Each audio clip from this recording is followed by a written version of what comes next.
بنگهê ئیسلامê ji bo xelkê amê pêncin bihejmar in her kes pê dikarin piştî behweriyê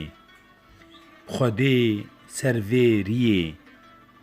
peygama pêxember ronahî jê da der ferzê mey li mêjê her rojê dibêjê a dî her rojiya mangek bo Xwedê ye hec got û maldar bî ne feqîr û jar bî zikat ji malê xwe tu bide birê xwe ev erkanin ev in ji bo roj û şev in kesê tê gihiştê bikevê bihiştê bihişta